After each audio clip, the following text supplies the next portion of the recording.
I was born in southern Maine and we moved here, a lot of who I am was shaped by the intense difference in the seasons here and the amount of transformation that all of the things around us go through. And just sort of listening to that and looking at that has taught me a lot about my art and about myself as well. To me, art wasn't always necessarily painting or drawing or doing things like that, but even digging for worms in my backyard or playing with sticks and building a fort, that type of stuff always felt like art to me because it felt sort of sublime. And but I always did paint and draw and do stuff like that.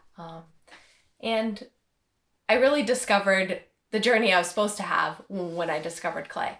It was actually about 2 years into my Bachelor of Fine Arts after I had taken every which course and gone every which way. Luckily, the clay course came along and I just kind of caught the bug. Mm-hmm. And I haven't been able to get rid of it since.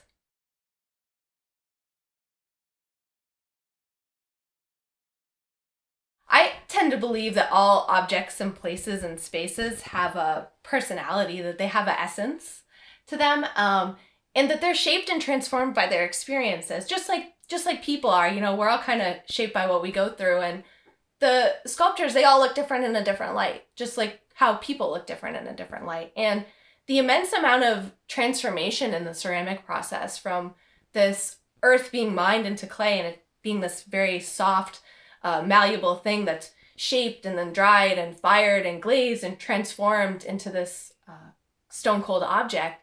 I believe that the transformation of that process imbues an object with a really immense amount of power and a certain essence. And that's what really draws me to making the work that I make. It keeps me engaged in different levels because the process requires you to be, intuitive and creative in the building stage, but to glaze and to fire the work, it's much more controlled and conceptual, and you're dealing with all this glaze chemistry and mixing materials and crazy techniques, and it sort of was able to keep me engaged in a left brain way and in a right brain way, which was really necessary to get me to the point where I'm at.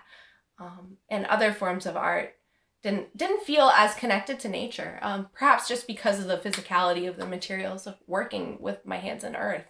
And really all beings are trying to understand nature in some way, or the nature of themselves, or the nature of something. And artists especially are trying to do that. And yeah, I tend to embrace the more ambiguous, more equivocal approach. For me, that's always more comfortable. The work is very much captured from the natural world, inspired by environments and biota and all those sort of known things, but it's also from an unknown, like from an inner world, from my inner world of, alien visions and psychic dreamscapes and surreal imagination. And there's a really distinctive mystery to my work as well. And in that way, I think it talks a lot about what art is as a mediation between the known and unknown.